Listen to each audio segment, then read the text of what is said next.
Dekabrın 26-sında Azərbaycan rəsmiləri Azadlıq Radiosunun Bakı bürosunda reyd keçirib və idarəni mühürləyiblər. Bundan az sonra isə Azadlıq Radiosunun əməkdaşları prokurorluq idarəsində dindirilib. Baş verənlər radionun tanınmış jurnalisti Xədicə İsmailin həbsindən sonra təsadüf edir. Azadlıq Radiosu ətrafında baş verən hadisələri müzakirə etmək üçün Praqada Azərbaycan xidmətinin rəhbəri Kənan Kəzmoğlu ilə canlı bağlantı yaratmışıq. Kənan bəy, Azərbaycan hökuməti sizin radionuza qarşı hansı ittihamları irəli sürür və əməkdaşların dindirilməsini nə ilə əsaslandırır? İlk növbədə mən bildirməliyəm ki, bu radioya qarşı baş verənlər tamamilə qanunsuz bir hərəkətlərdir və bu hərəkətləri Azərbaycan prokurorluğunun nümayəndələri yola verir. Yəni, hadisələrin lap əvvəlindən bütün addımlar qanunsuz şəkildə aparılıbdır. Radio baskın olunub, radionun Bakı bürosuna, radionun əmlakı faktiki olaraq müsahidə olunubdur. Radionun işlərinə təzyiq edilibdir. Radionun Bakı bürosuna, qapısına möhür vurulubdur və faktiki olaraq fəaliyyəti iflic səviyyəsinə çatdırılıbdır. Və radioya qarşı bu reydin hansı səbəbdən edilməsi heç bir normal formada izah olunmuşdur. Bizim vəkillər tələb edəndə ki, baş verənlərin səbəbini izah eləsinlər. Rəsmilər hər hansı bir sənəd verməkdən bizə imtina etdilər. Nəinki imtina etdilər, bir-iki gün sonra bizim radionun əməkdaşları kütləvi şəkildə bəzi hallarda polisin köməkliyi ilə Respublika prokurorluğuna aparılmışdılar və onlardan şahid ifadələri alınmasına cəhd göstərilmişdir və bir çox hallarda demək olar ki, 26-ya yaxın əməkdaşımızdan şahid ifadəsi alınırdır. Və bütün bu proseslər vəkilsiz baş verir. Çünki Azərbaycan qanunvericiliyinə görə təbii ki, vətəndaşın prokurorluqda ifadə verdiyi zaman vəkillə təmin olunması vacibdir və bu onun hüququdur. Lakin bizim vəkil Yalçın İmanov prokurorluğa gələn kimi onu dərhal işdən kənarlaşdırdı. Bildiriblər ki, sən artıq bu işdə vəkil deyilsən, sən şahidsən. Və faktiki olaraq bütün əməkdaşlarımız müdafiəsiz qalır. Və onlardan bu ifadələri hansı formada alıblar, hansı şəraitdə alıblar və s. bütün bu proses qanunsuz aparılır. Bizə hələ də bu ithamların mahiyyəti aydın deyil. Yəni, çünki rəsmi şəkildə hər hansı bir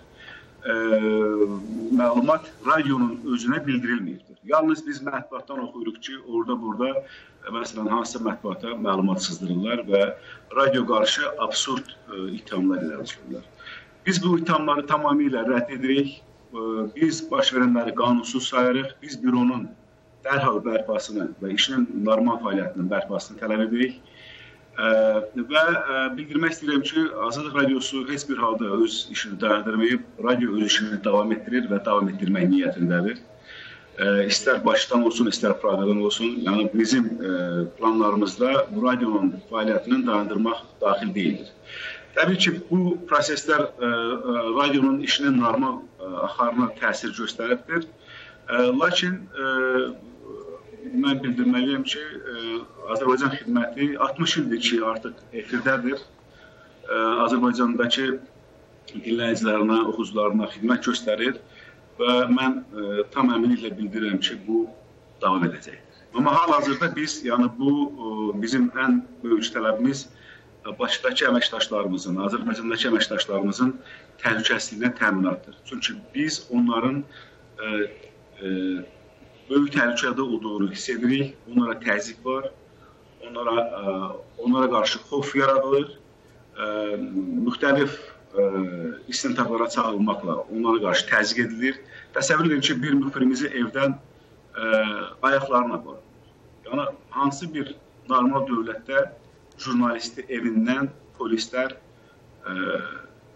demək olar ki, az qala at paltarında aparsınlar prokurorluğa. Yəni, budur mu normal istintaq?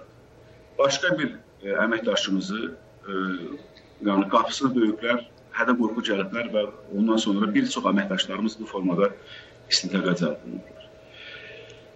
Və bu proses hələ də davam edir, təəssüf ki, və bu proses davam etdiyi təqdirdə biz, yəni bu rəsmi orqanların bildirdiyi ya açıqladığı bütün bəyanatları, açıqlamaları, hərəkətləri qanunsuz sayılır. Budur bizim mövqeyimiz. Beynəlxalq Yayım Şurası və ABŞ Dövlət Departamenti baş verənlərlə əlaqədar bəyanatlar yayıb. Radionun rəhbəri olaraq siz əməkdaşlarınızın təhlükəsizliyini təmin etmək üçün nə kimi addımları nəzərdən keçirirsiniz? Biz ilk növbədə Azərbaycan hökumətinə müraciət edirik ki, bu öz vətəndaşların, çünki bizim başda işlədiyimiz əməkdaşların çoxu Azərbaycan vətəndaşları, çoxu demək olar ki, hamısı Azərbaycan vətəndaşları. Onların təhlükəsizliyinin təmin edilməsi Azərbaycan hökumətinin bilavasitə öz vəzifəsidir. Bu bir. İkincisi, eyni zamanda biz beynəlxalq ictimaiyyətə müraciət etmişik və eyni zamanda radionun rəhbərliyi ki, Azərbaycandakı jurnalistlərimizin təhlükəsizliyinin təmin edilməsi üçün addımlar atsınlar. Diplomatik addımlar atsınlar, siyasi addımlar atsınlar və s. Və bu istiqamətli işlər davam edir və bizdə olan məlumatlar görür, bəzi təmaslar olubdur. Və biz ümid edirik ki, bu yaranmış vəziyyətin müəyyən mənada sakitləşməsinə gətirib çıxaracaqdır. Əməkdaşlarımızın təhlükəsizliyi bizim üçün ən mühüm məsələdir. Sizin radionun tanınmış əməkdaşı Xədicə İsmail hələ də həbsdədir. Onun işi ilə bağlı vəziyyət nə yerdədir? Onun sağlıq durumu və əhval-ruhiyyəsi haqqında sizdə məlumat varmı? Xədicə bəli, həbsdədir və onun da həbsini bilirsiniz ki, biz qanunsuz sayırıq. Tək biz yox, demək olar ki, bütün beynəlxalq ictimaiyyət, bir çox beynəlxalq təşkilatlar Xədicənin azad olması üçün beynəlxalq kampaniya aparılır. Xədicə İsmail kifayət qədər Azərbaycanda tanınmış jurnalistdir. Nəinki Azərbaycanda, Azərbaycandan kənardadır. Və ona qarşı bu həbs məhz qisasçılıq addımıdır. Azərbaycan hakimiyyət tərəfindən və bunun radioda bu cür qiymətləndir. Xədicənin son durumu ilə bağlı məlumat olur ki, əhval-ruhiyyəsi çox yüksəkdir. Bu yaxınlarda o bizim əməkdaşlara, yəni Bakıdakı uşaqlara məktubda göndərib, radio məktubda göndərib və yeni ilimizi təbrik edibdir. Əhval-ruhiyyəsi yüksəkdir, sağlamlığı haqqında təbii ki, bunu demək çətindir. Biz ümid edirik ki, Xədicə İsmailə qarşı bu absurd ittihamlar tezliklə ifşa olunacaqdır və geri götürüləcəkdir və Xədicə tez bir zamanda azadlığa çıxacaqdır. Hələ ki isə biz təbii ki, onun sağlamlığından, onun durumundan narahatıq və bütün mümkün yollarla onun müdafiəsini təşkil etməyə çalışırıq. Kənan bəy, Azadlıq Radiosu uzun müddətdir ki, Azərbaycanda fəaliyyət göstərir. Sizcə, son bir neçə həftədə bu cür olayların baş verməsi nədən irəli gəlir? Azadlıq Radiosuna artan baskıların arxasında hansı motivlər dayanır? Məncə, burada söhbət yalnız Azadlıq Radiosundan gedə bilməz. Yəni, biz əgər son 2 ildə baxsaq, Azərbaycanda bir çox yerli və qeyri və xarici qeyri-hökumət təşkilatı, mətbuat qurumları hakimiyyətin təzyiqi ilə, baskısı ilə üzləşiblər və bilirsiniz ki, Azadlıq Radiosundan əvvəl Azərbaycanda, məsələn, ABŞ-ın IREX adlı media inkişafı təşkilatı da fəaliyyətini dayandırdı. Onlara da oxşar baskılar edilmişdir. Bundan başqa ABŞ-ın Milli Demokratiya İnstitutu ölkədən faktiki olaraq qovuldu və ölkədə bir çox qeyri-hökumət təşkilatları faktiki olaraq bağlanıblar. Bunların rəhbərləri bu gün həbsdədir.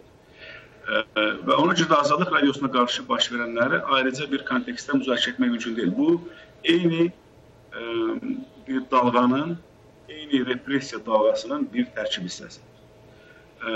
Və hal-hazırda bu baş verir. Təəssüf ki, və Azərbaycanın hansı istiqamətə yol tutduğunu artıq düşünməyə əsas verir. Bu cür hadisələr biz Özbəkistanda da görmüşük.